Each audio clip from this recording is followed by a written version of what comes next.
ዛሬ ባለሜዳዎቹ ሁለተኛ ጨዋታቸውን ያደርጋሉ። ዘገበ መላኩ ወልደ ሰንበት ነው እንደሚከተለው ይቀርባል። ዘንድሮ በኢትዮጵያ ፕሪሚየር ሊግ የሲዳማ ክልልን ወክለው እየተሳተፉ የሚገኙት ሐዋሳ ከተማና ሲዳማ ቡና በወጥና በጥሩ አቋም ላይ አይገኙም። ሁለቱ ቡድኖች ዘንድሮ የፕሪሚየር ሊጉን ዋንጫ ማንሳት ግብ አድርገው ወደ ውድድር ቢገቡ ጠንካራ ተፎካካሪ ለመሆን እንኳን አልቻሉ። የቀድሞ አስፈሪነታቸውና ግርማ ሞገሳቸው ሳይቀር ጠፍቶ አሁን ላይ በወራጅ ቀጠናው ዞን ውስጥ ይገኛሉ።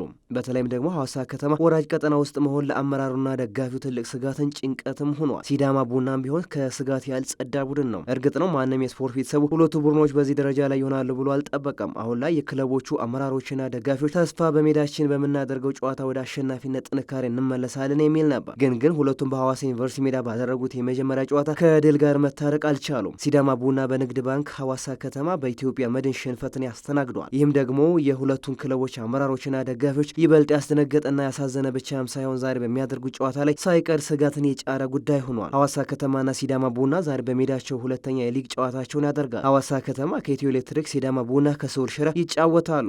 ሁለቱም የሚጫወቱት ደግሞ እንደነሱ ከወራጅ ቀጠናው ለመውጣት ከፍተኛ ጥረት እያደረጉ ካሉ ቡድኖች ጋር። የዛሬን ጨዋታ ለሁለቱም ፈታኝና ከባድ ያደረገውም ይህ ነው። ሐዋሳ ከተማ በሊጉ የመቆየት ተስፋውን ለማለምለም፣ ሲዳማ ቡና የመውረድ ስጋቱን ለመቀነስ የግድ ከዛሬው ጨዋታ ሁለቱም ሙሉ 3 ነጥብ ማግኘት አለባቸው። ያለበለዚያ ሁለቱም በሜዳቸውና ደጋፊያቸው ፊት ስለሚጫወቱ ይበልጥ ወደ ጫና ውስጥ ይገባሉ።